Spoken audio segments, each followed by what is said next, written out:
Let's do lightning round. Lightning round, yeah. Breaking ground. Break. Welcome to Rise in Mind. We're breaking ground. Where are all the aliens, CP? The aliens? You mean like the outer space? Like, whew, Mars Attacks? Back to Tim Burton. Yeah. Yep. So yeah, he did. That's what I was noticing is he did Mars Attacks. So he had a really interesting take on aliens, that they were going to be stupid.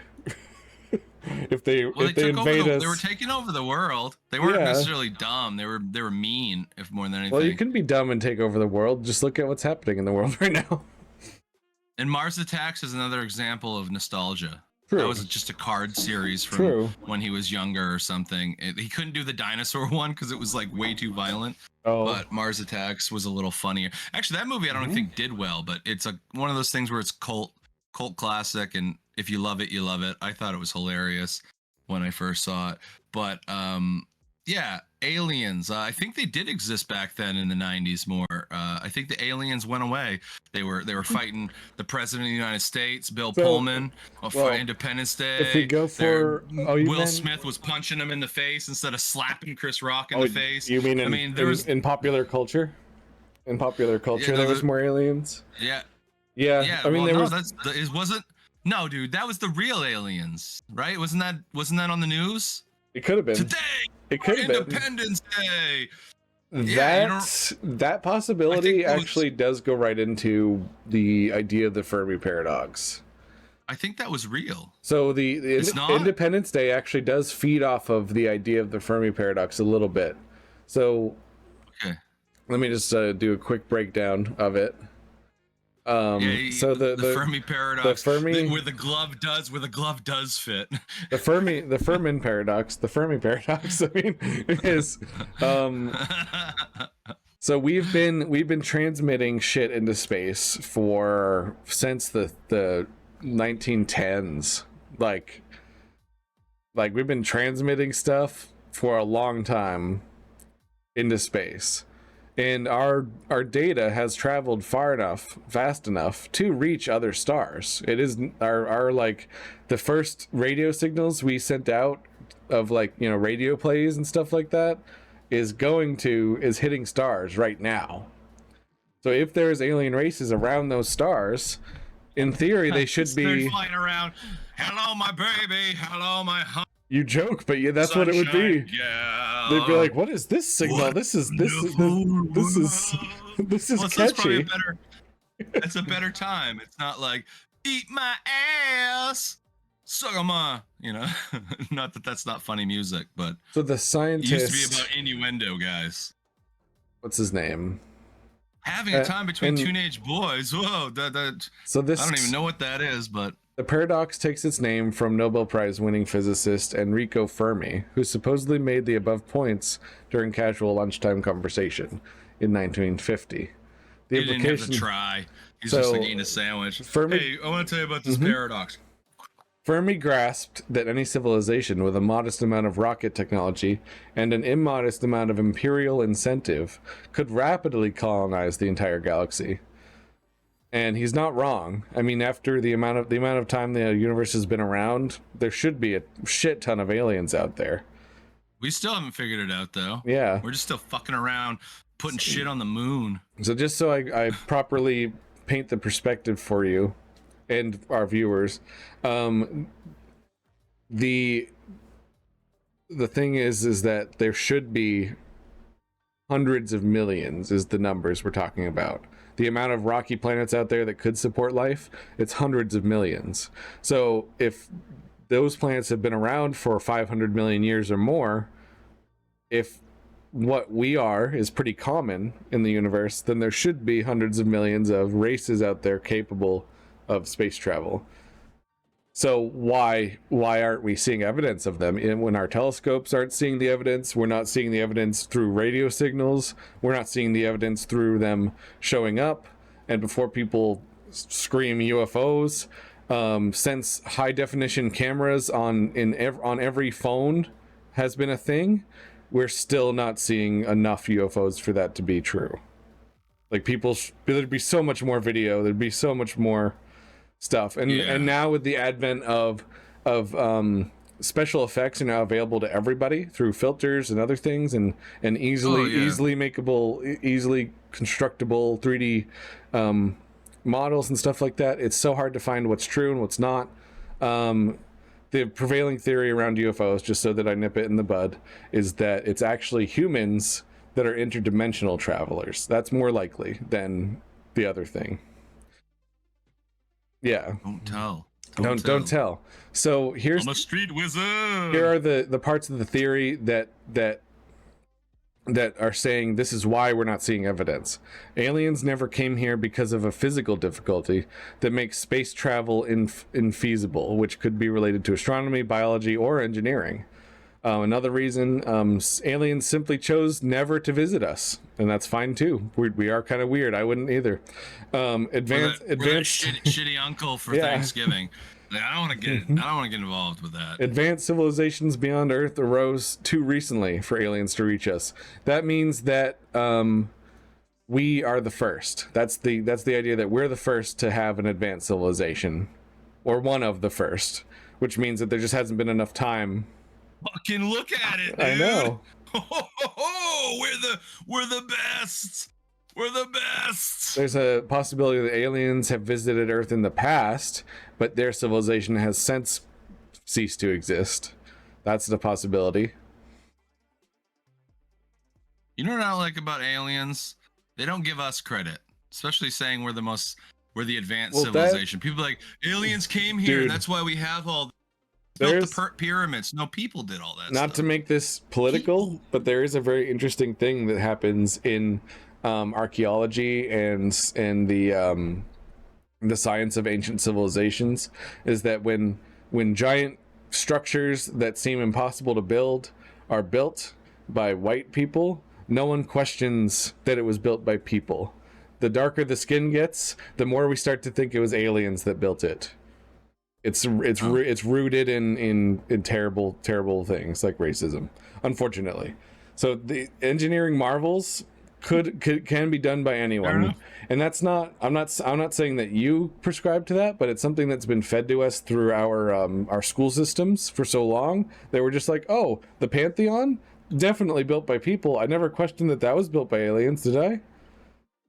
And then here I was catching myself in it, like, why am I thinking the pyramids were built by aliens if I'm not also thinking that the Pantheon was built by aliens? I think a lot of that has to do with documentation and language too. Oh yeah, that's true. And that Egypt used like pictographs and hieroglyphics and stuff, so like maybe there's a lot lost in communication. Maybe it leaned more religious, so like, you know, it became the focus. And like, I think stuff like back when the Pantheon was built, we probably have people writing about it and stuff. They're not and now like today we have people filming stuff. It becomes like, oh yeah, that wasn't, you know, usurped or taken over, but it probably was. So we have cataloged in our very small view that we have of the universe, because of the way our planet is oriented, we can only look at a certain part of it. We've documented 5,000 confirmed exoplanets. Confirmed, like we see them. Exoplanet. Exoplanet is a planet orbiting another star instead of ours. We have 5,000 of them, and there's a huge percentage of them that are rocky. And we are now just getting data that some of them are Earth-like. We can measure what's in their atmosphere. Thanks to the newest JWST telescope, we're finally getting these readouts that we need to figure out what is on these planets, and some of them are showing to be like very much like Earth.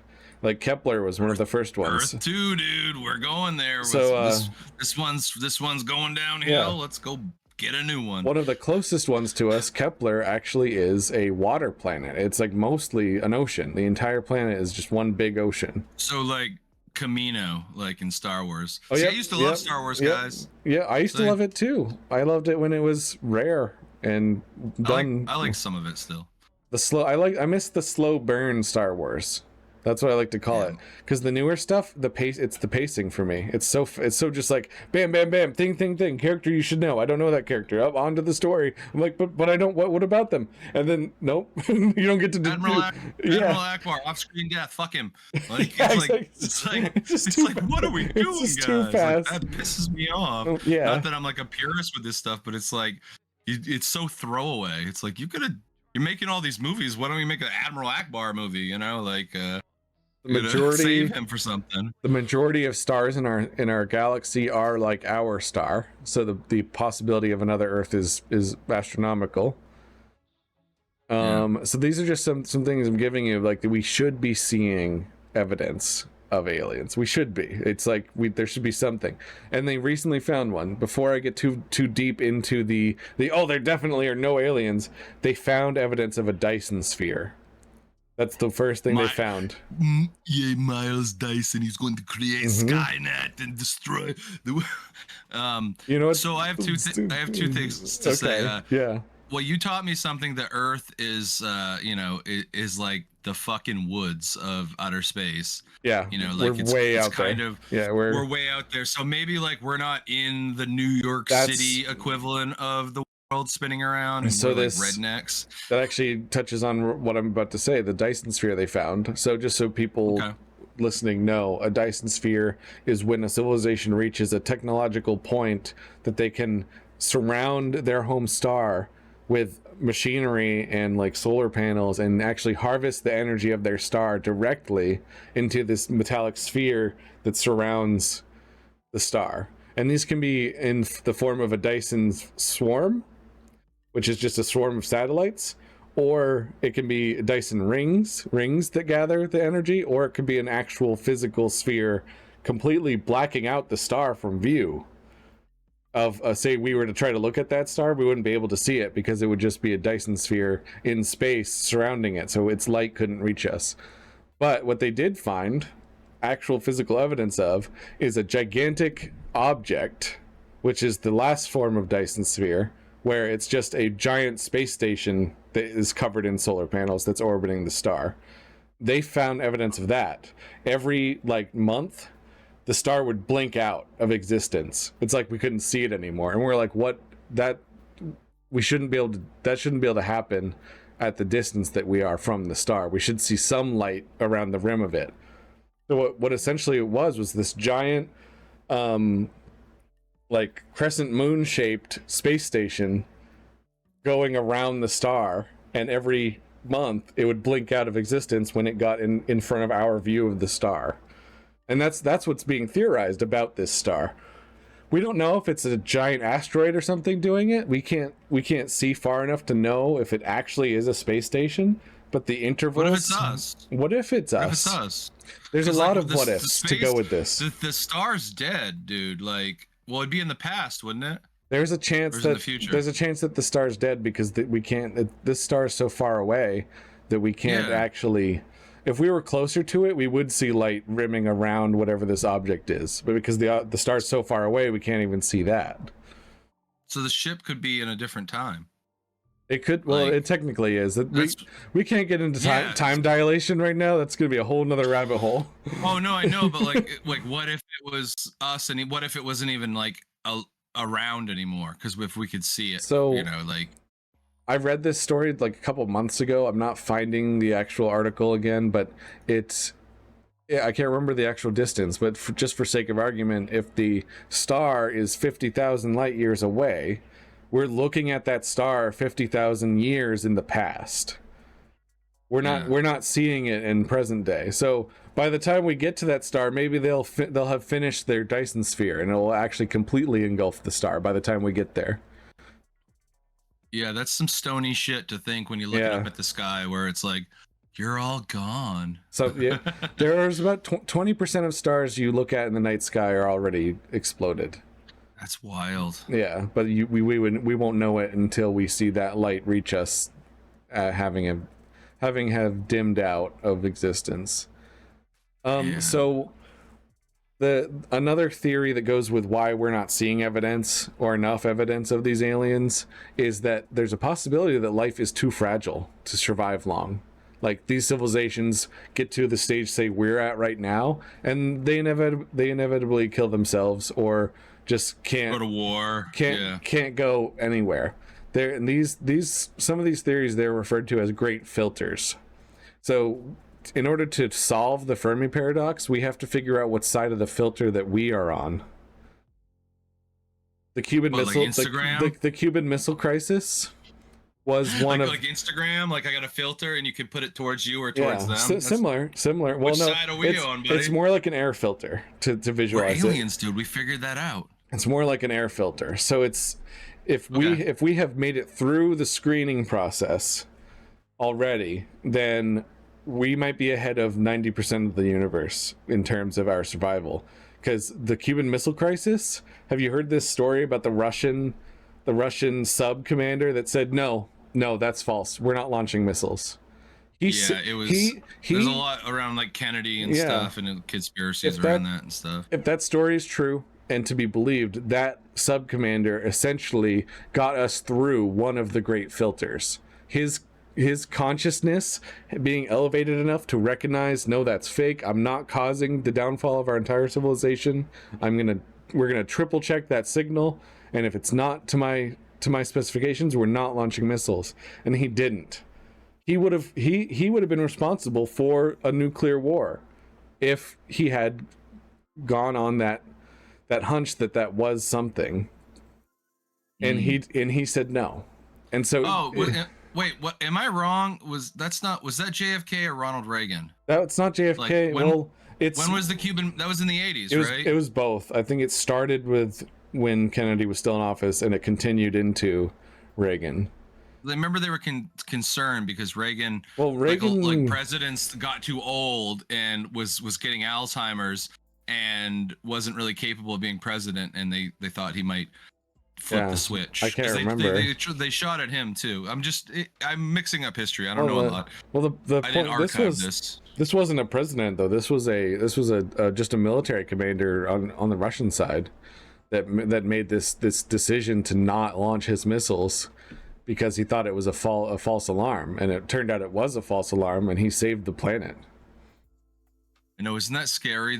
That's how close we are sometimes. That's how close we got. I looked up the other day. I was like, how long have I lived? I've lived almost 16,500 days. And of those days, of all those hours, any time that shit could have happened, but I'm still here, and thank God for that. And same with asteroids, right? Like we could be gone in a blink on so many occasions, and but we're not. It's maybe we are the most advanced society.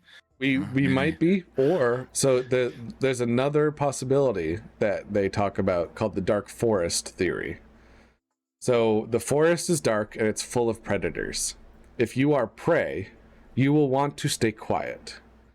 Here humans are bumbling through the galaxy, we're yelling, we're screaming practically. And every other alien race out there is like, yeah, I'm on Pluto. Every other alien race. Not a planet, dude. Yeah, it is. The Fermi paradox suggests that all these alien races are like, what are they doing? I don't know. They're so loud. What do they say? What are they doing? They don't know. So the dark forest suggests that there's something out there that is so dangerous that all other alien races are not sending signals. They're like, I'm not gonna provoke that thing. And here we are provoking the thing, and eventually we're gonna get visited by something that's gonna wipe us out. That's the idea of the dark forest. Well, like that Diddy case that's going on right now. Oh my God. Don't provoke. He's connected to some dark force. No?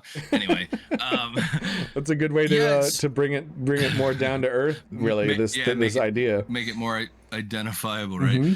Yeah, but I don't know. What about all this evidence, like of alien videos and the government saying there is alien life, there's unidentified? It greatly benefits the government. So here, it greatly benefits the government for us to speculate if something we saw was an alien craft, because if we keep speculating that it's alien, we're not going to think about other things it could be, and that benefits them a lot. That's true. That's that echo chamber that we'd get Yeah. into, because we share this belief. But if anyone's ever read, I'm not going to spoil it because I want you to read it. The Watchmen. It's a similar Yeah. idea of how do you unite a country or a globe, for that matter, planet. You if the world is turning in on itself, you figure out a way to turn it against something else. And if you could turn it against something else that wasn't even part of the earth, you know what I'm saying? Like create that fear of something conceptually way off, then yeah, I think it's a distraction tactic too. I'm really cynical about aliens. I look at the sky every night, and I've seen stuff. So we are. There's a lot of junk up there, and I see stuff that I have no idea what it is in the middle of the night. Yeah. And maybe, but I'm just like, yeah, I don't know. That's just shit. That's just shit we put. There's a lot of layers to this too, because the multi-dimensional theory is almost, most factors of the multi-dimensional theory have been proven true.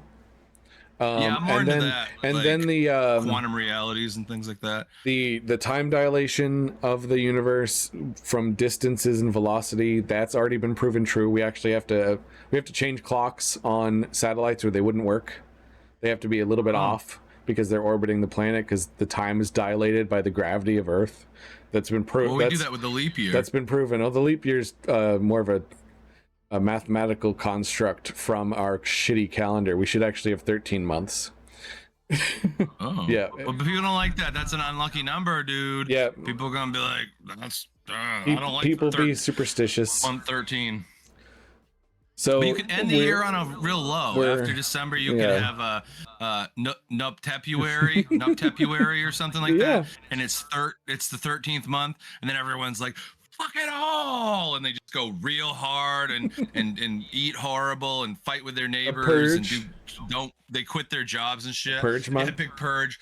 And then like January comes along, they're like, now I got to get a resolution because I'm self-destructing, and honestly, it makes it a little easier. I'm not gonna fucking tell my neighbor to go eat an ass, and you could I'm not gonna eat fries every day for breakfast. All of our least favorite things the beginning of that month, the first week of that month, it's taxes, it's inventory, it's all this like this turn of the year stuff that we usually do in July. Fuck that. No, I want to do that stuff when it's dark and cold out, so we get it out of the way. I'm not gonna waste my July, my April doing taxes.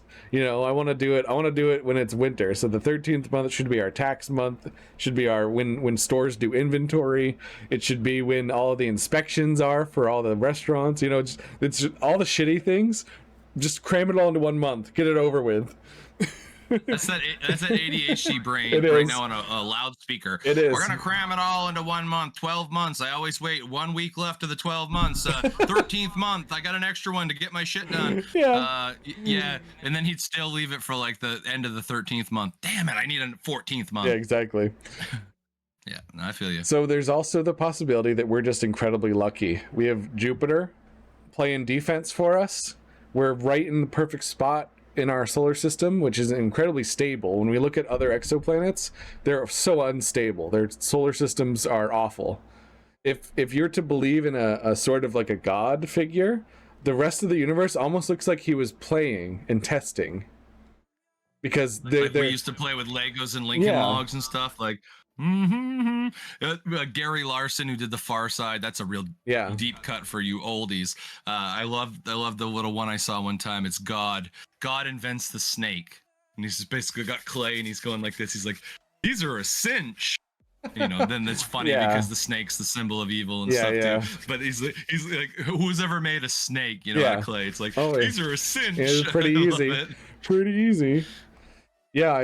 was an easy one for him. So that's one of the aspects too, is like maybe we're just incredibly lucky. Life may be rare on the universe because it is difficult to get started. Because we're lucky. Earth is far from the shit. Jupiter's got our back. Because I'm lucky. Mm-hmm. And we have the ocean too. Anyone who has the ocean helps a lot for circulating water and keeping like a water table. Like that's one of the aspects too. Like there could be aliens that evolved on a dry planet, but evolved to be okay in the dry. We're also looking for things that we know there might be alien life out there that survives on totally different stuff than us, and we're looking at a planet and we're going, oh, there's no way there's life on that, and then we're going to get there and be like, oh, this is covered in life because it evolved way differently than us. Well, what are we, right? Aren't we just like, I mean, you get religion out of it scientifically. We're bacteria, right? We're evolved. Evolved just growth on, you know, our environment. They're actually relearning that bacteria is essential to our makeup. Like, our gut biome is more important than our brains in some ways. If you fuck up your gut biome, it could kill you.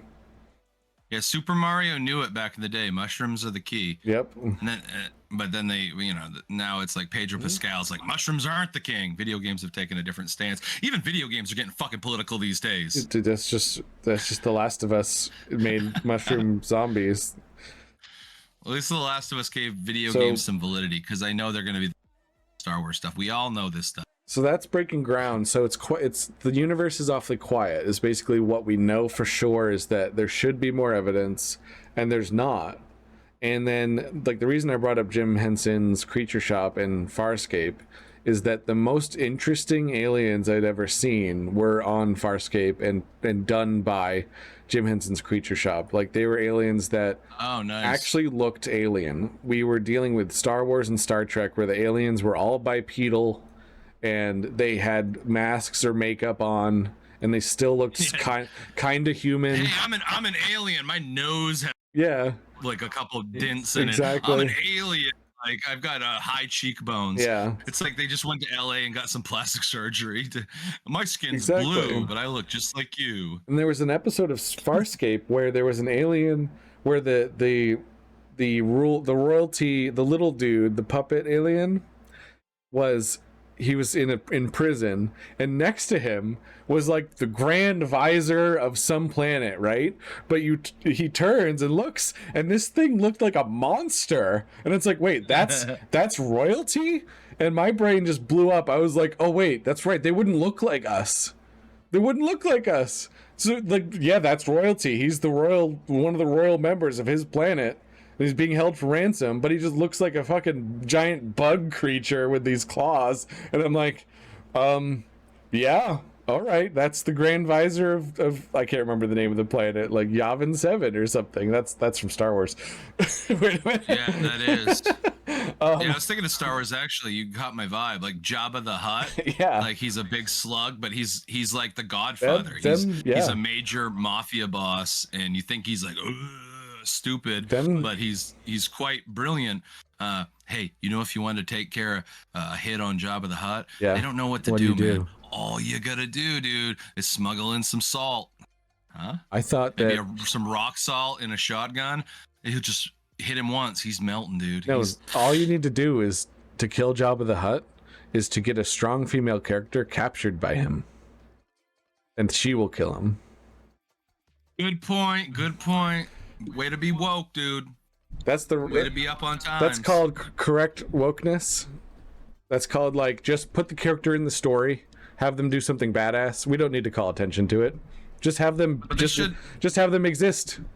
That's all you do. That's all you need to do. Should they have sexualized a coked out princess? They do. Well, should they have? That was completely plot driven. He was a slumlord who wanted her to be like a concubine, and she was like, "This sucks. I'm choking you out."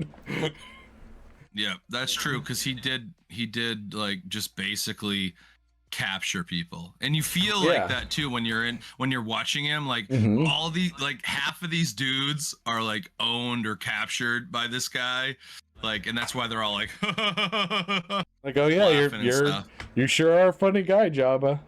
So Jabba the Hutt's he's a great example. We might look at a planet, say we're out there exploring the universe, and we're like, where are all the aliens? And we look at a planet and we see these slug creatures, right? And we think, oh, those are just slugs. So that's not what we're looking for, and we keep going, right? Turns out that was highly intelligent creature, and we would never have known, because we have these strange view of what intelligence is. That's true. We learned that there are different intelligence levels in animals, and dolphins and stuff being smart, but then again, like, then dolphins get aggressive, in certain ways, and then I'm like, oh, we're smart, and then like, oh, we get aggressive. So smart seems kind of crappy sometimes too. Like, what does it do to you, and or as a society? And then I'm like, do we want all this stuff, or is the cat smarter because it just lies around in a box? It's just like, I'm gonna find enjoyment in anything, and then I'm like, maybe you guys are a little more sophisticated. I act like you are goofy, but a mask just fell and hit my camera. I don't know if it fucked anything up. No, you're good. But yeah, why aren't you said the slugs? Why aren't the slugs outside my front yard and the creatures? Why aren't those aliens? We just found out that colonies of mushrooms have a language. We found out that mushrooms are gonna. Their patterns. It's gonna get weird. Their patterns of electrical signals passing between mushrooms were analyzed and they found patterns in it. They found actual like this one's saying a very specific thing to that other one. This one's saying a very specific thing to that one. These three are saying specific things to each other, but that doesn't mimic what these four are saying to each other. And it's like it was clear that there was some sort of repeating pattern in what the signals were.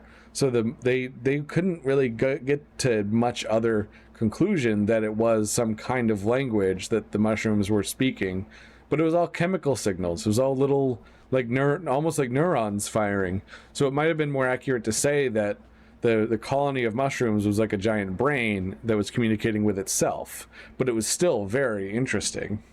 Like a hive mind, kind of. Maybe because apparently mushrooms communicate with the trees too.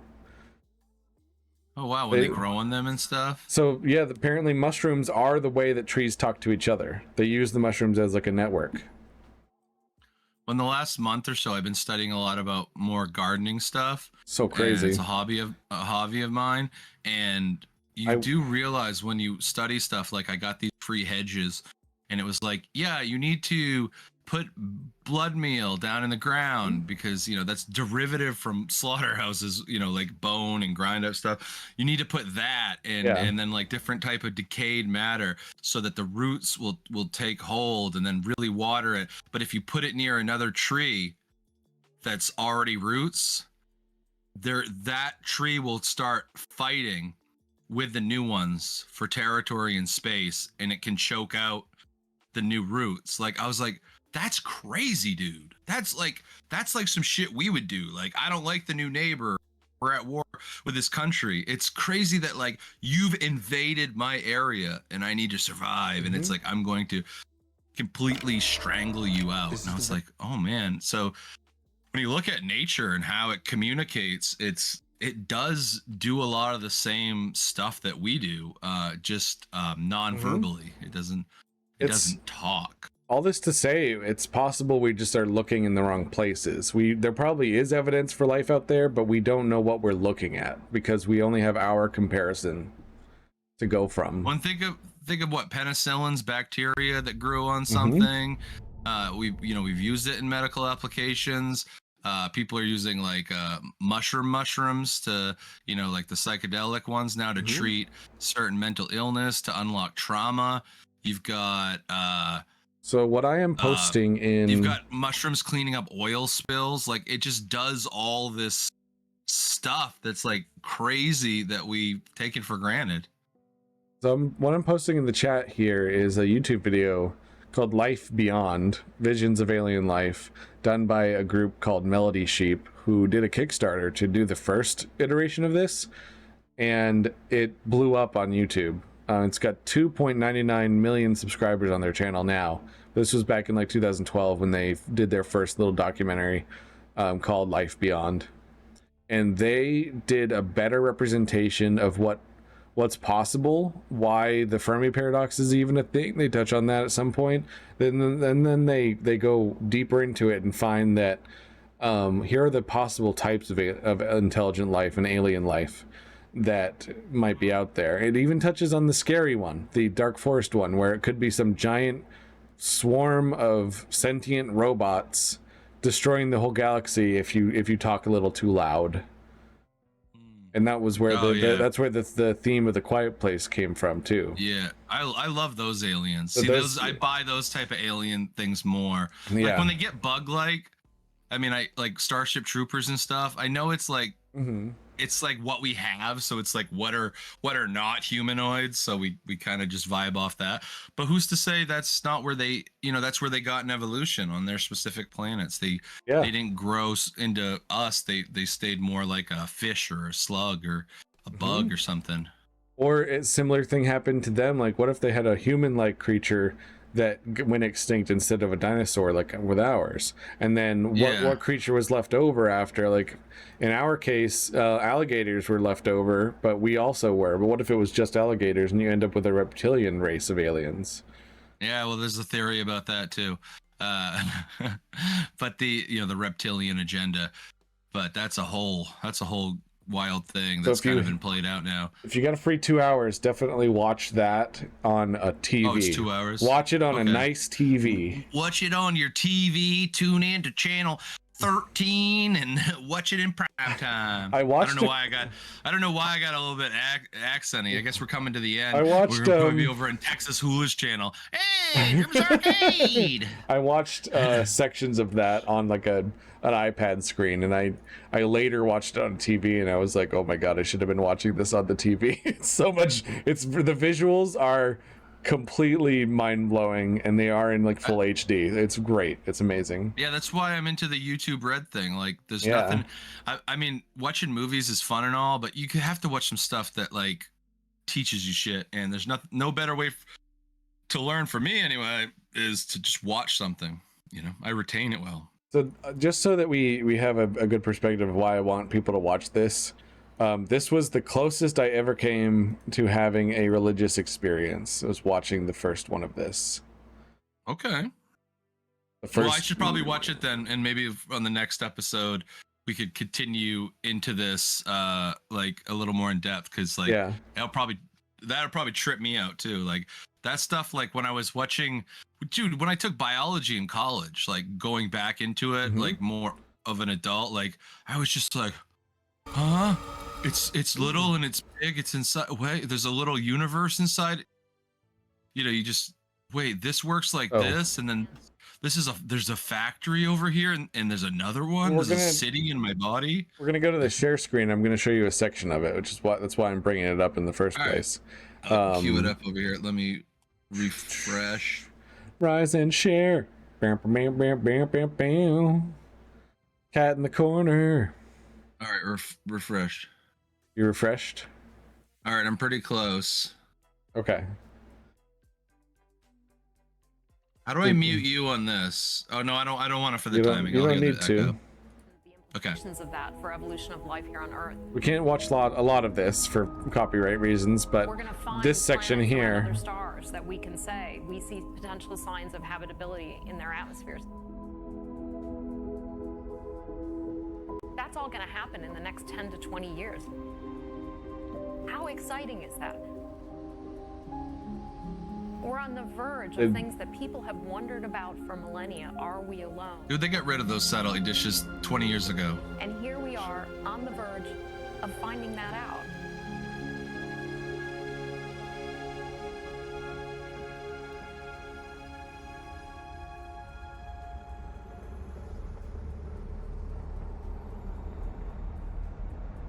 I think this section is what I wanted to. Yeah. So this is what expresses how long we have been in the universe. Chapter is Earth in the story of life. There are planets out there that are 3 times as old as Earth.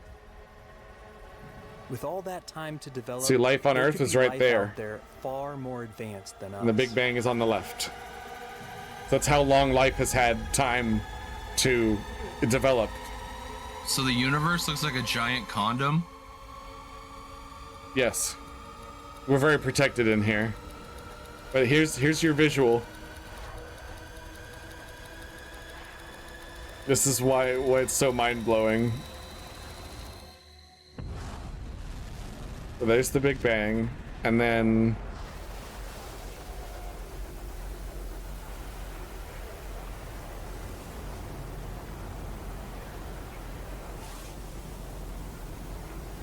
If you guys aren't watching this is like a spinning vortex of pink and orange, and I love it. It's fun. The colors of this, all the visuals they use in this are great. Oh, an ad. An ad. So you gotta get that red, dude. But the game is pretty though. That's Eve. Eve Online's actually pretty good. We're not still watching the documentary? We are now.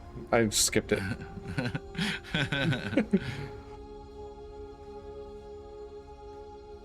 So the stars cooled down, or everything cooled down, and stars. There were no stars, no planets, just clouds, and then eventually there were stars, which coalesced.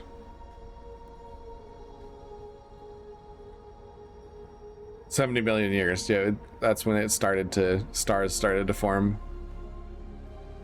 Which now, thanks to JWST, we can actually look at those stars.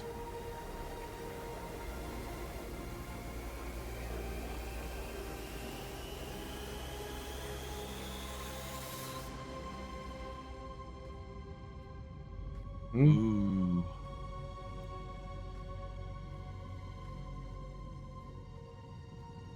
There's no life to watch them rise.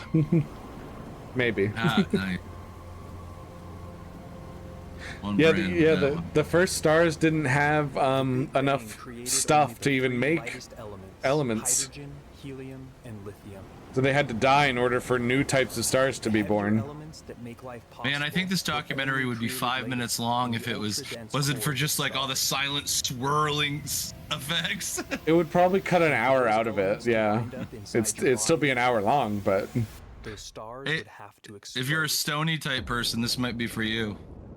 I didn't have to be stoned for this.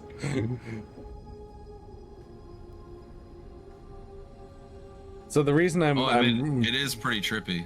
Yeah. It's very calming too. So that's where I wanted to get with that. So essentially 100 million years after the Big Bang is when we see the elements needed to create life in the universe. So we're now at 14 billion years after the Big Bang. But at 100, that's a long time. But 100 million after the Big Bang is when life could start forming. So we have this huge section of time where life could have been forming and evolving. So in theory, the universe should be covered in life. There should be life on like every planet. Almost every planet should have some form of bacteria or insect, or maybe even further along, like herd animals and birds and bats and shit, stuff like that. And then eventually maybe birds and bats and shit. Yeah, the flying ones. I don't know. The flying rodent. Yeah. And so we're gonna go into the deep dive from that. You ever seen how a bat like challenges you? We used to work with a lot of I used to work with bats a lot. They always show up late though to the job. Anyway, like a bat, if it comes out, especially during the day, can't see, crawls out from under a shingle. They put their arms out like they get big, like Steve Irwin used to say, yeah. Get yourself big. But they put their wings out and they walk like Yeah. I'm like, dude, you're with the fangs, ha ha ha. It's like, you're this big dude. Good try, man. Yeah. Oh my god. I always thought it was cute. Like spiders are ugly, and I've got the garden spiders in my shed, and people are so terrified, or I'm like, it's gross looking and creepy, and we've made movies about it, so it doesn't help. But like, it can maybe bite you. You might not even feel it, and you can end its existence. You can end its whole web, its family, its egg. Boom! There goes your whole fucking lineage. Boom. They're not. And that's what's scary. I hope giants don't ever come for us. That's what's in space, man. They're coming back for us. All right, so we're in the deep dive. What do you need? My resin. They're next. Oh, well, we're gonna wrap up in a minute here, right? Oh, we're in the deep dive. Yeah, we're almost done. I just need those 2 bottles there. All right, hold on. Oh, I'm gonna stand up. I gotta make sure I'm dressed. Pull my shorts up. Pull your shorts up. Oh, Your shorts. You want both of these? Yeah. Today's show is brought to you by Epoxy Red. This is glow in the dark. The brand is. Epoxy Oh, it's resin. the brand. See, that's some ADHD shit that's gonna fuck me in the store. It's like, oh, this is glow in the dark. It's the brand, Art and Glow. You can't do that. You can't do that. But it doesn't art and glow. I don't know, dude. But you don't believe in any of this alien shit that we're seeing? Like, there's like something in like China that was like looked like this shit from Nope. You know, nebulous. You know, like a So I think Lovecraftian thing. Neil deGrasse Tyson had a very good sort of breakdown of why those are likely either faked or not what the people think they are. You know, Well, that the dude that in kind of Mexico thing. was a known fraud. Right. Like, I think. So what he said is basically, if you are a race capable of traversing the insane vastness of outer space, like it's the distances are absolutely nuts. You're capable of that. If you have that technology, are you going to send one ship to a backwater planet that has no strategic or resource value to you at all, because you have the entire galaxy at your disposal? The entire galaxy, hundreds of millions of stars. Why would you go to this one star with this one group of people and study them? It is incredibly narcissistic of us to assume that we are worth visiting. It's incredibly narcissistic of us to assume that they would even bother looking at us, let alone sending a ship. The resources required to send a ship through space. It's like when I think of it logically like that, I'm like, you know what? If I was a race capable of doing that, I would leave Earth alone. I'd be like, no, not them. Don't even bother. We're also thinking of it from a human perspective once again, though. Like, that's true, but like our values and like, are we worth it, or what would a society, like the idea like they have a society, they could just be like the mushrooms, dude, like hive minding, like not that's like true. any of this stuff. They don't need resources, and they see this and they're like, well, that's what I was about to say is there is one thing that is constant in the universe. Well, there's a couple things that are constant in the universe that every race, no matter what the race is that's developing space travel, is going to have to deal with, is that a lot of the math doesn't really change no matter where you go in the universe. So what is constant is the law of thermodynamics. When you transfer energy, you have to use something to get something out of it. Like it's something that's you can run out of it essentially. As a civilization, you'll be able to run out of an item, like money. So the idea of a resource being spent might not mean the same thing to them, but it is still something that has to be used and taken into account when you make decisions.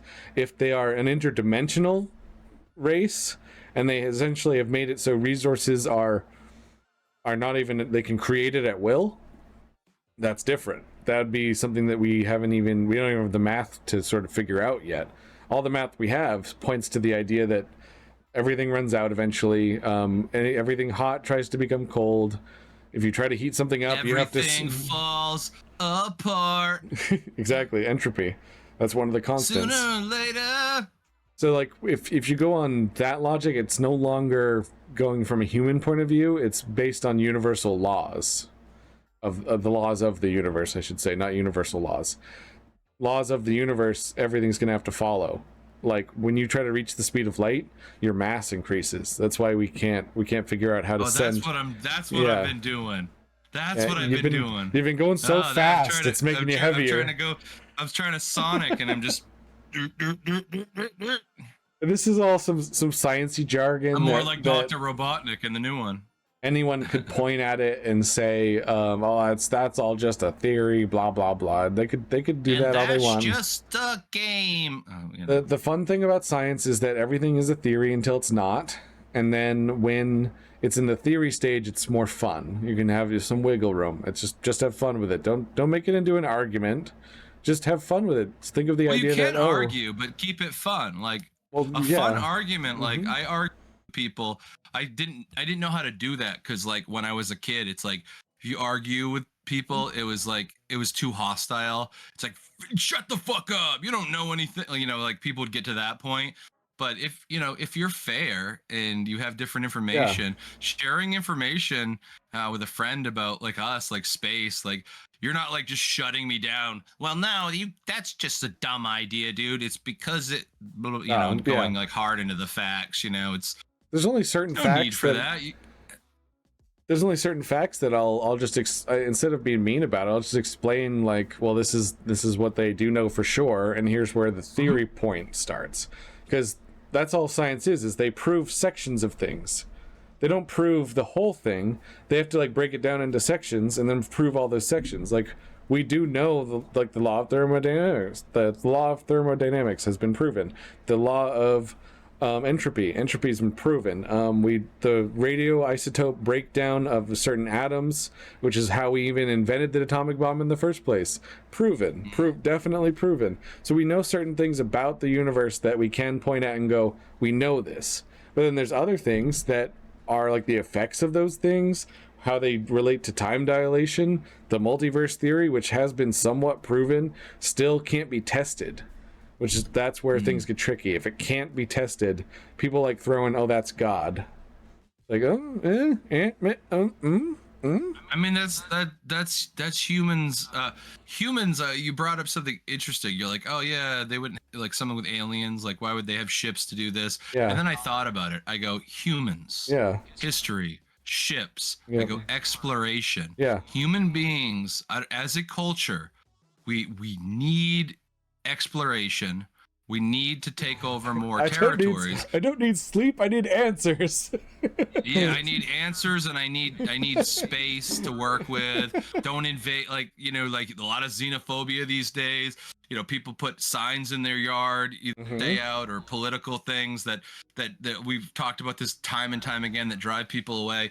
It's not letting it's not wanting people to come into that space, because we're the people that are always going out and taking space. So it makes perfect sense for us to redesign a version of our ships that we sailed over, especially as Americans, that we sailed over and we're like, hey, it's a new world. It wasn't, but it's a new world and it's ours now. So it would be the same thing with space. Maybe aliens don't have that value. There's no reason to expand. They understand what everything is. Either they know that there's something more important to their life cycle and their biology that keeps their basically their culture alive, like us procreating and having kids and stuff. So it could be just like a learned value. Like we put this stuff on us throughout history. This kind of idea of build a ship and go somewhere else. I'm learning not about being happy. I'm reading what is it? I'm reading a book called Pandora's Star. And in that sci-fi story, there's a race of aliens that they're what did they call them? I can't remember what they call them. They're these like long, gangly kind of slender creatures. They don't have very many facial features, kind of like a flat face, but with like big eyes. Not like the Greys, but a little more approachable looking than the Greys. Not I as. love you say the Greys like it's a family, like People, like this family that's the Greys. Yeah, so anyone who's gonna click on something about aliens is gonna know what I mean when I say the Greys. Oh no, I understand too, but it's just funny that it seemed like a family, right? Like you've classified them as like a family, like but it's also kind of derogatory too. Yeah, it's like, what if they have this wonderful culture and names, and you're like the Greys? You've associated a color. Like it's crazy what we do, dude, as people. That's so kind of fucking weird. When you hear someone who's very like into the woke mindset say racism is systemic, what they mean is that everything is rooted in 1960s terminology, is very rooted in like racism. Everything was referred to that way. Okay, well, what about 1860s? It was even worse. Like, it was even worse. They referred to them as animals.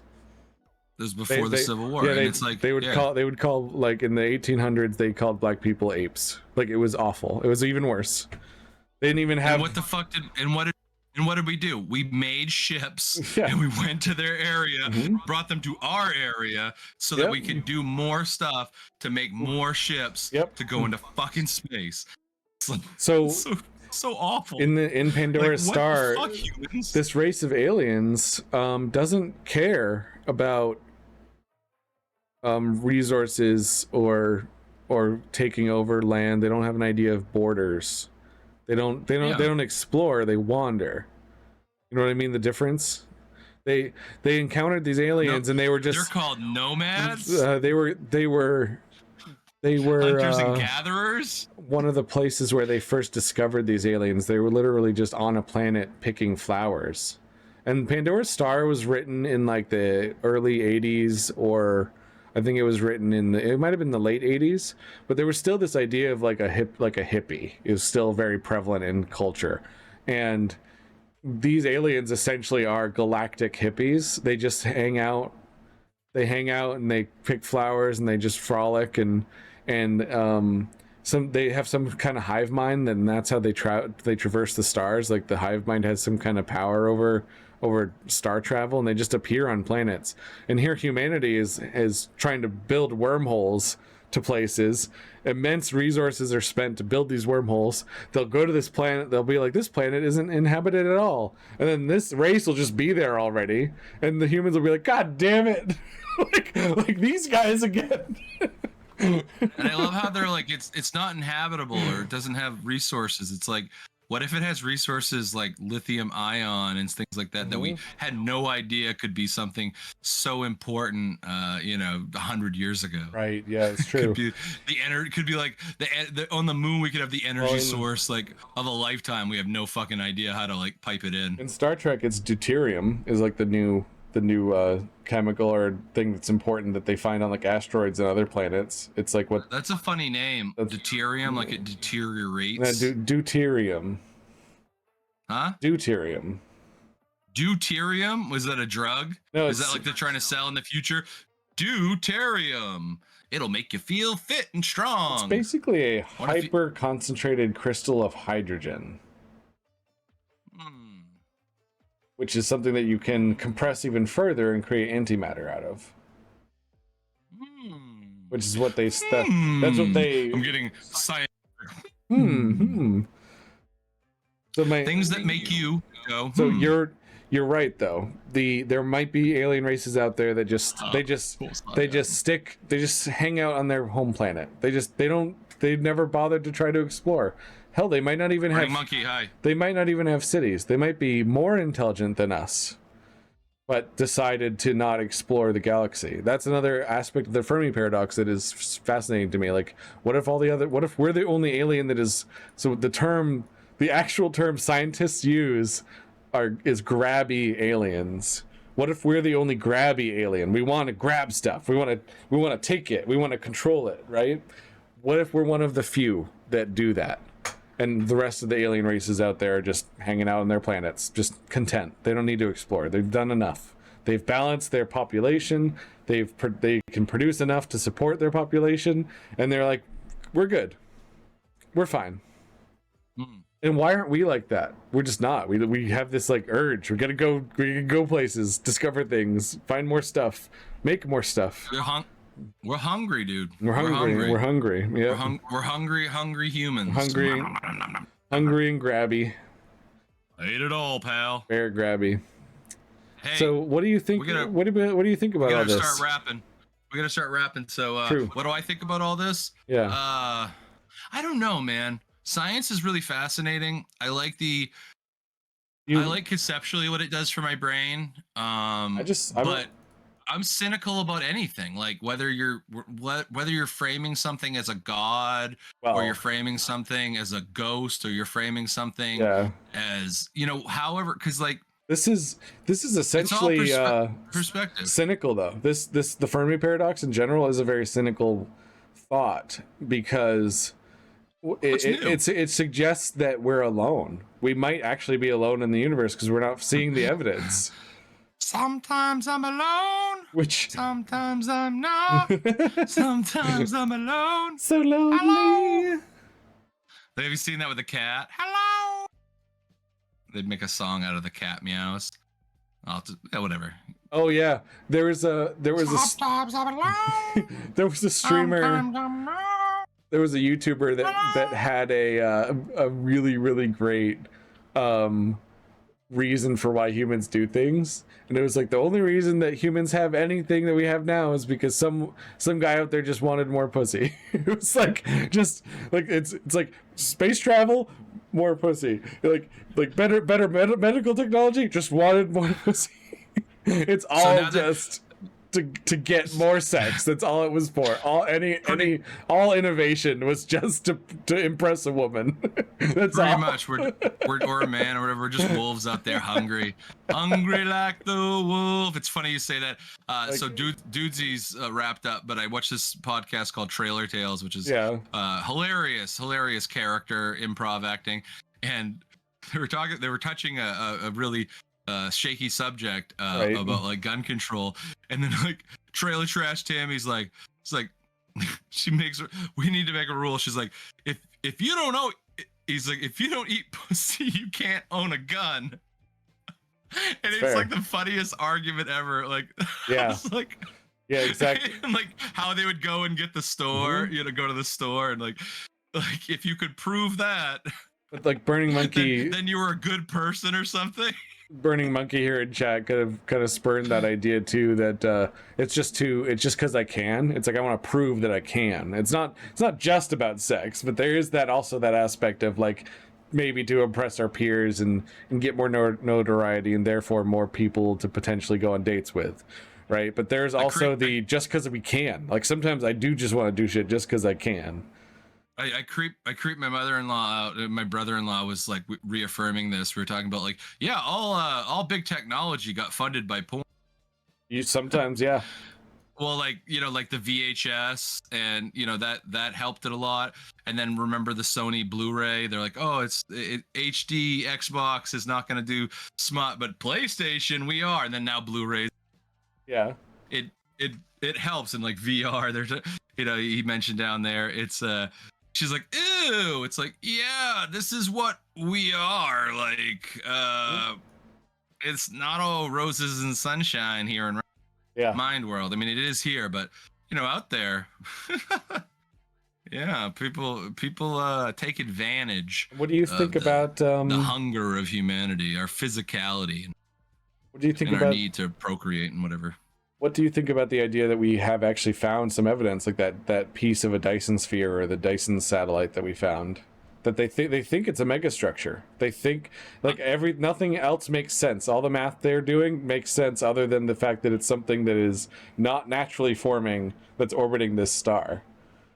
Well, I'll say it like this. I look up at the sky I mentioned earlier and I see all kinds of shit I don't understand, and that's just with my two eyes. I don't have a crazy telescope, but maybe that's a situation where it's like we've zoomed into something and we think it's this, like our mind is materializing the narrative we want, but it could just be garbage or another thing or something we did, but like we'll find out, and it might just be a waste of time and money and efforts, but that's just what we're going to do as human beings. Let's people starving on the streets, dying of fentanyl, but let's fucking go into space. Dude, we have not solved the housing crisis yet, and we're about to get robots doing work for us.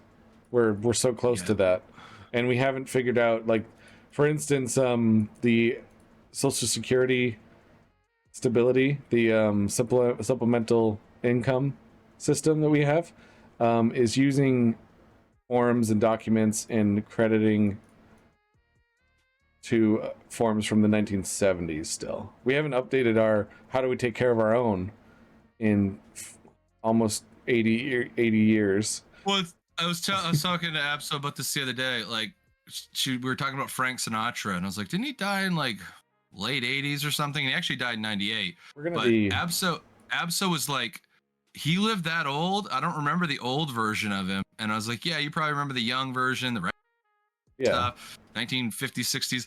But it's like, I go, it seems like a long time ago, but when you get old and you realize how fast time moves and you realize how a human life at its most, like 100 years, is just a snap of fingers, like it doesn't seem like that long ago. It seems like we're so slow at our process because, and I speculate humans may be an interconnected hive mind, and a collective consciousness that does communicate with each other, but because a fly so small, it moves faster than us, and we move like lumbering giants. So what if, same thing is, we'd move faster than a giant if it was slowly moving around? And there's some science in that. But what if we're like a hive mind? And what if our consciousness, we're all little, and it comes into like one bigger consciousness? It would really, like, time would be like creeping death. Like it would use, we might see a change or a couple changes within 100 years, but like, think about the grinding slow progress of humanity, because we keep falling back into things. And that's an idea that I have, but remember we were talking it's about, not that long and you remember we were talking about the great filters? What you're touching on is AI and our addiction to entertainment, our need to be like satisfied. They think that's another great filter. The porn thing we were just touching on, the AI issue we were touching on in the very beginning, and then this aspect of everything feeling like it takes too long and progress feeling too slow. Those three things combined is like another great filter that we have to get past. Our civilization will die out and crumble if we focus too much on only satiating our pleasures and getting the most entertainment at all times. Like, it's a whole nother, like, the information age is another great filter that we have to get through before we can make it out into the universe. Yeah, and those are significant changes that we've seen within our time, like a technological revolution, much like 100 years before that, an industrial revolution. It changed everything. We're freaking out over computers and AI, and remember Y2K, like, it's going to destroy the world. We've always been like that because we have to be. The fear is what is self-preservation. Like, you wouldn't just walk into a pit of spears. No, fear is not a bad thing. Anger is not a bad thing. It creates change. Like, it creates a feeling of like, this isn't right, and that anger drives people in a good way, sometimes in a productive way, to change society. But we've seen significant changes, technological and with the AI. And I try not to be disillusioned old man and be like, it's changing everything. It's not the same world anymore. Well, it's not. And it hasn't been. And those are the changes that I get to see within my lifetime and react to. But yeah, they're going to change things, and it's going to be for both good and bad, because that energy is using it. Like, humans are using it, and that's perspective too. Like, what is good, what is bad, it's completely different things. But sorry, if we think life is very slow, sorry, Burning Monkey, there are major impacts. We got to wrap up soon. I'd love to touch on what you're bringing up, Burning Monkey, but we do have to wrap up soon, so we're kind of doing breaks. See you next time at Mars. Get your ass to Mars. Breakneck pace. Mars is going to become the ship factory. That's my quick answer to that. Mars is going to become where we build all our spaceships, because it's just all metals. The moon's gonna be a giant Amazon depot. That's true. Yeah, that's from Futurama, right? Futurama is probably the most accurate depiction of what's going to happen.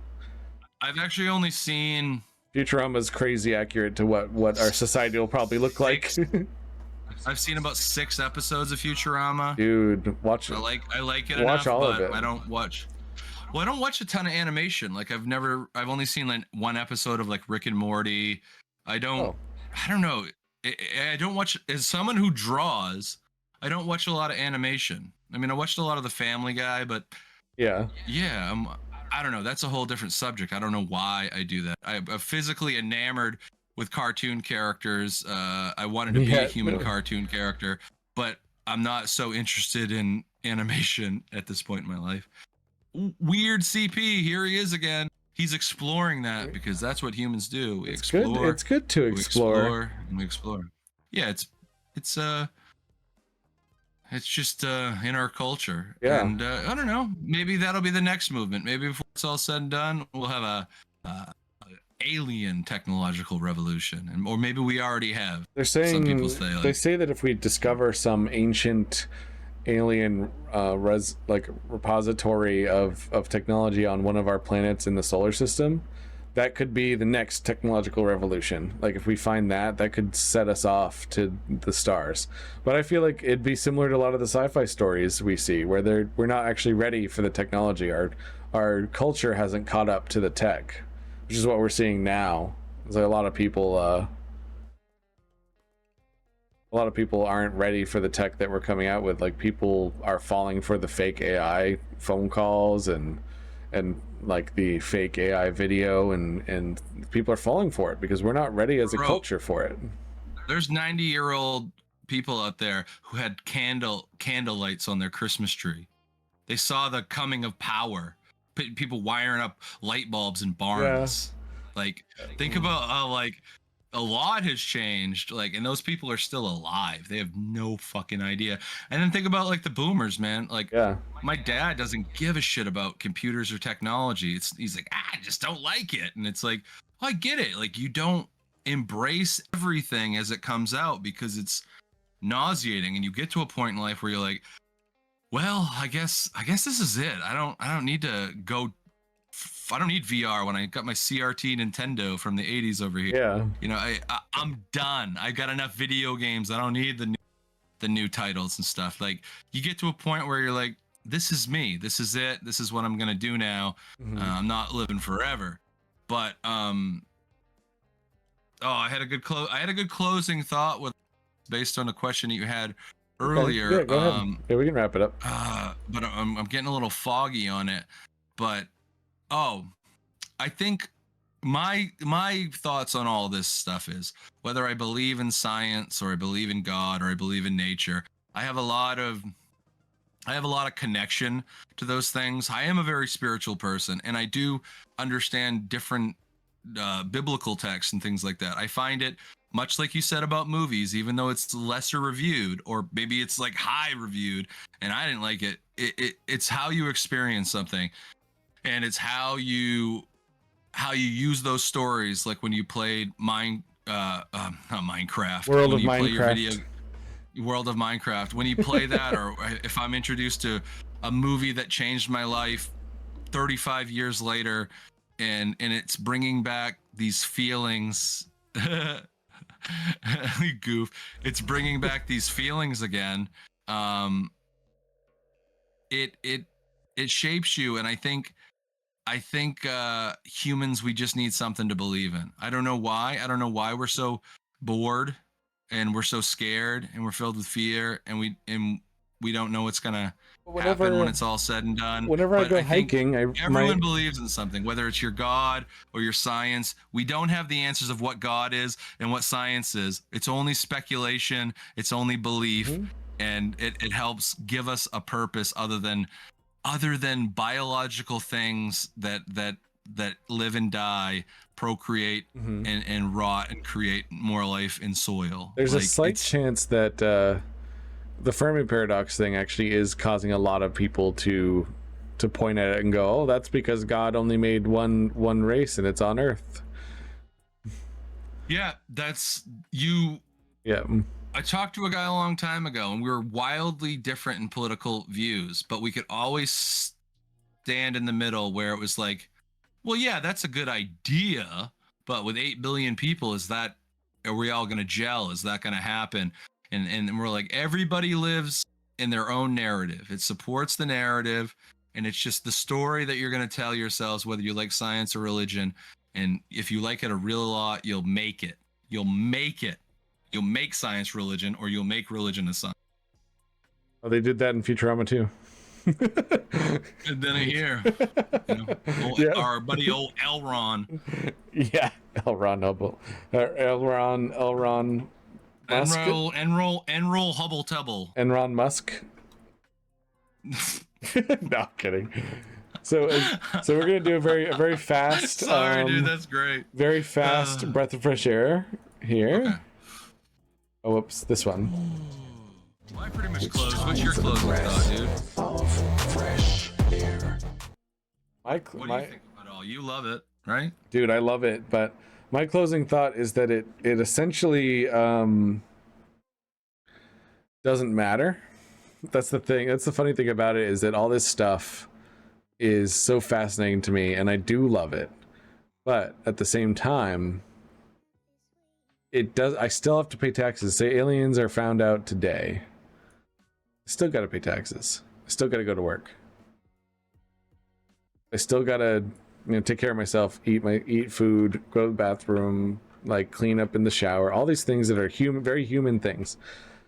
No matter if there are aliens out there or not, I still have to just do all these things in order to survive. And until we get past survival and to thriving for our society, none of that's going to even matter until we can get over all this garbage and fix our planet and fix ourselves and get shit in order. And then we can start being like, you know what? We got shit locked down on Earth. We got our solar system figured out. We can go explore our little planets in the solar system. Let's invent that interplanetary drive and go see who's out there. Because that there is, I fully believe that we should explore, but that's also a very human desire. You're right. Maybe the first alien race we find is just going to be some people hanging out on their planet, living in trees, and they're like, "You guys traverse the stars just to find us?" And they'll be like so humbled. They'll be like, "What? We're just chilling on this planet. Like it's cool you guys visited, but like we're good, man. We don't need to do that." What, are we gonna use Google Translate up there, dude? Well, we'll be able to look at that planet as we're in transit to them, and we'll be able to watch their civilization build from the ground up because of the time dilation. As the closer we get, we'll be able to watch their civilization in stages. Like, oh look, now they're forming tribes. Look, now they're doing this, now they're doing that, and then by the time we get there, we learn their language. And shit. By the time we get there, we'll have learned a lot about them. And we'll probably appear almost godlike if they never bothered trying.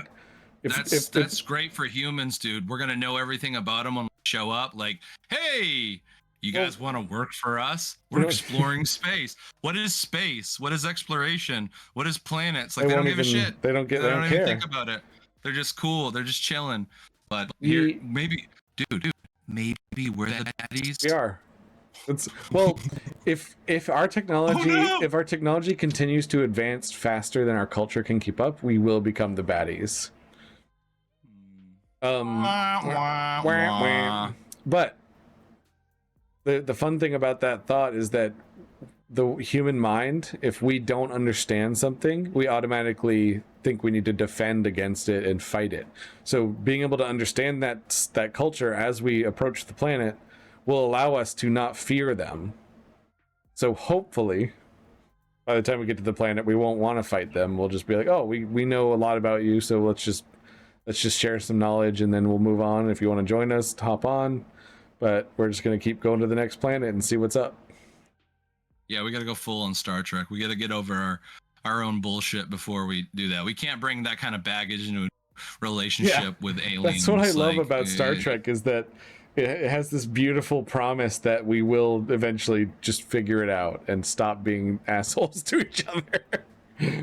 Yeah, that's what I'd like. Oh. I'd like to see Utopia before we run into space, dude. I think we got to clean up our acts and put on an iron shirt at least. I do love Star Trek though, because it does also have that. It's not really a utopia. Like, it has those episodes where it explores like some unrest on Earth. It explores like some people not quite agreeing with the Federation, like espionage. It has like a lot of different aspects of like capitalism are still prevalent in the galaxy because of certain races, like the Ferengi are primarily capitalistic.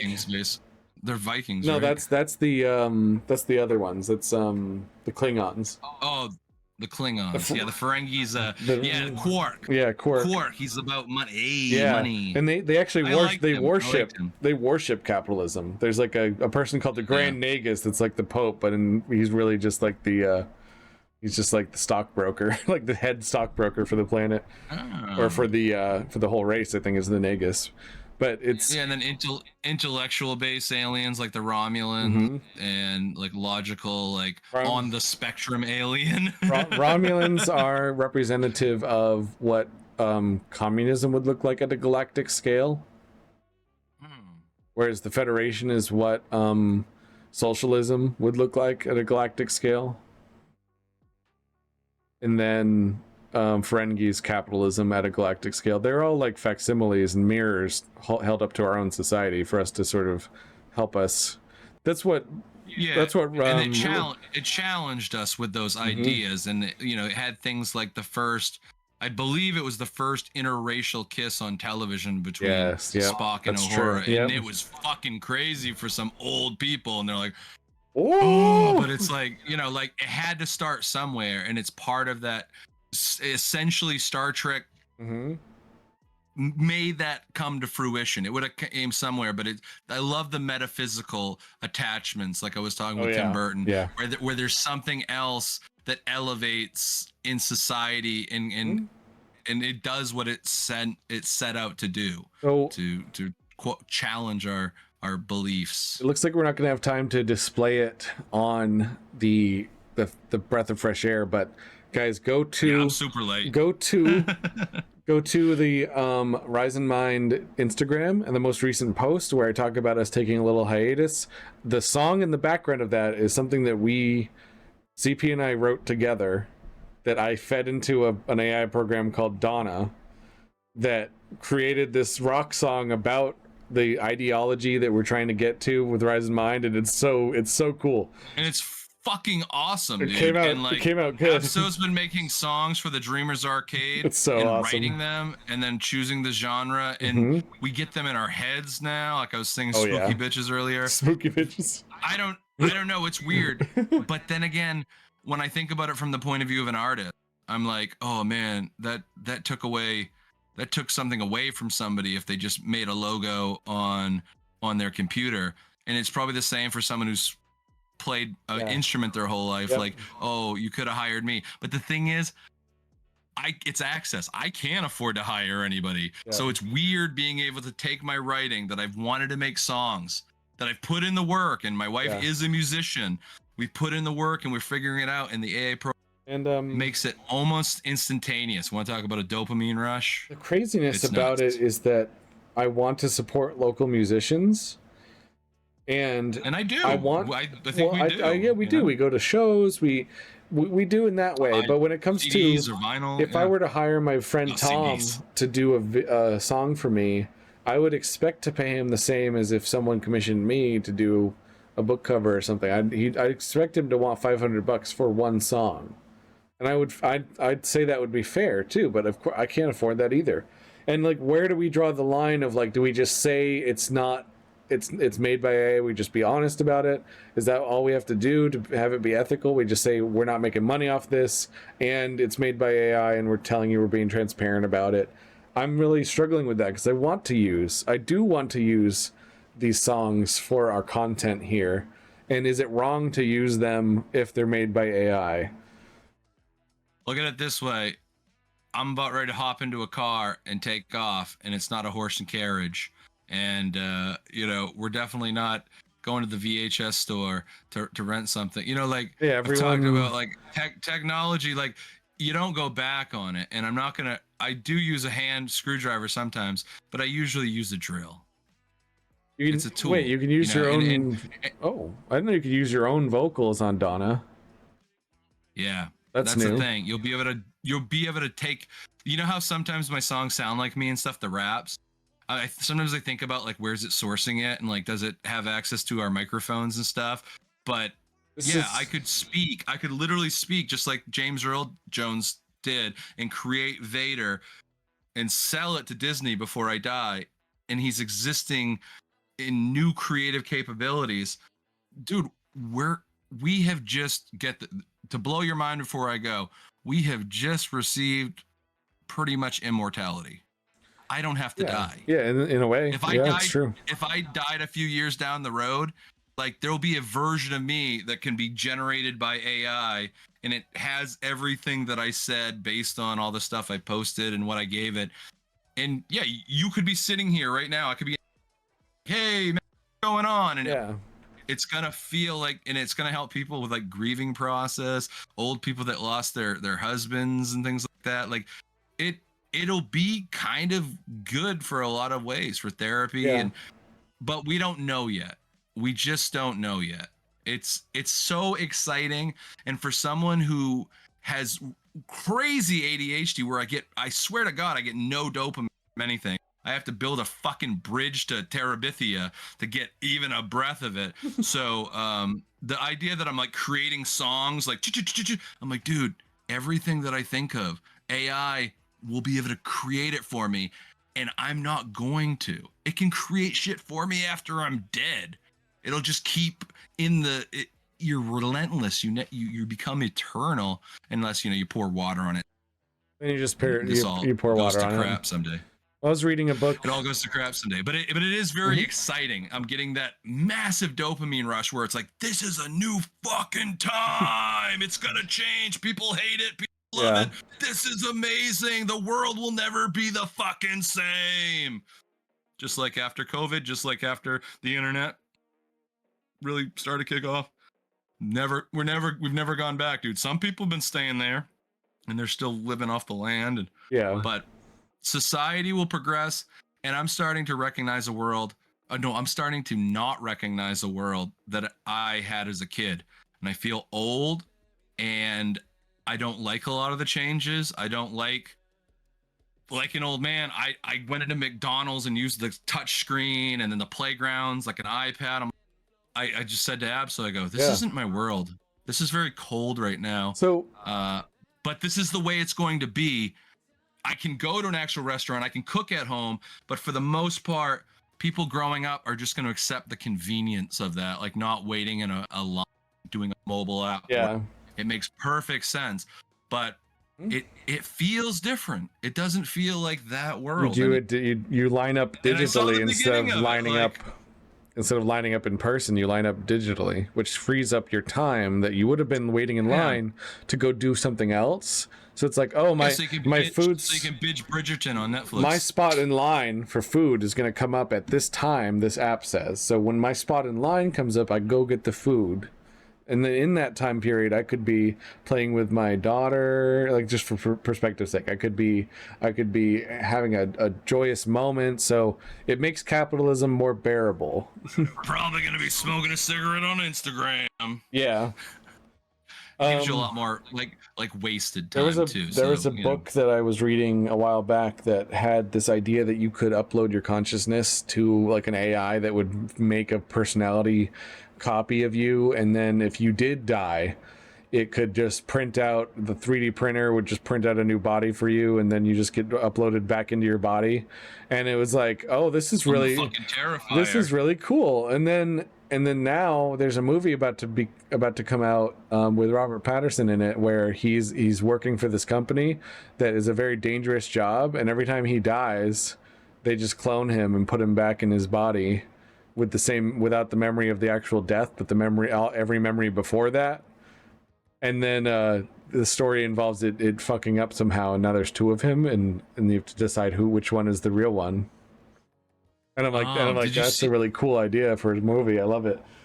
Did you see that show on Netflix? Was it like Black Carbon or something like that? Altered Carbon had that concept too. Altered Carbon. Yeah. I watched the first season. The second season changed, and I was like, I don't know if I'm into this anymore. But that first season was so on that shit. The hierarchy, right? The second season, and the rich getting to live forever and the poor people, Dude, the second season's awesome. So the second season feeling weird to you was completely intentional by the show creators. So the fact that he can switch bodies doesn't mean he has to be in the same body every time. And so if season 2 felt weird to you, it was part of the experience. And I love that. I love that writing for them. I actually couldn't. It did make the entertainment of it a little different. True. And we can touch on that some more later on, because I know you had to go at 11, and we can wrap it up there. The missus is dropping the hammer. Well, no, that's true, but I was looking at the time. I was looking at it's 11:03, and it's past 11, so I want to make sure you're not. Our buddy Rachel's finishing something up around this time or something, and we're gonna go meet her in town and do a couple things, I think, with her or whatever. Give Rachel my love. For Halloween for the 1000th time. We'll do, dude. We'll do, dude. She's awesome. We'll do, dude. Thank you for. I hope to get the chance to hang out with Rachel some more. I know we haven't had a lot of time for me to even be over there, but We'll see. I've seen you twice in a month, dude. What are you talking about? Well, that was Nah. that was just like passing through kind of things, though. You spent the night. We Aw. kissed. Hugged. we kissed. We kissed. And that's a good way to end. I was just passing through, dude. Is that what you call it? Just passing through. Passing through. That's what it feels like. Like I'm sure you'll see her again soon, especially once we're getting around these holiday months and whatnot. Like people tend to get together. Ram Ranch, man. We got to get the Ram Bros together. Ram Ranch.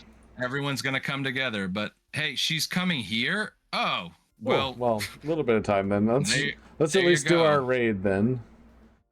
Sharpie's online. Say hi to her in the metaverse, man. We're gonna On raid. Instagram. I will. We're gonna raid Sharpie. Sharpie. Doing GTA. No Texas Hula. Sharpie's raid settings. We're not allowed to raid at this time in Sharpie's. What? Zach app is still talking politics. Don't want to do that. Come on, No. Dreamers Arcade. Yeah, we do have Texas Come Hula. on, dude. You know we gotta do it. Why do we have to gotta do it. We don't have to raid Texas Hula every time.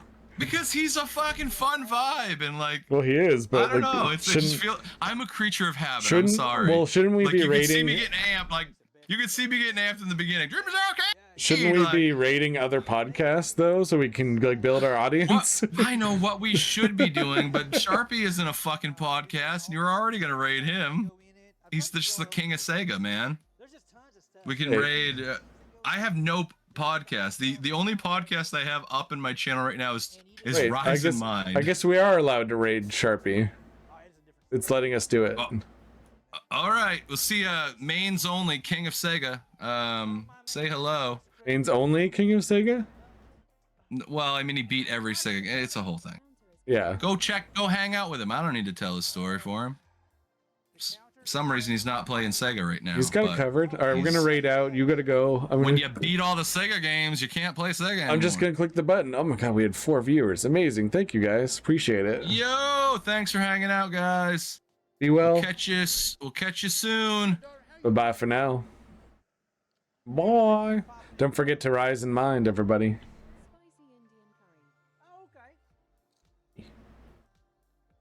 All right.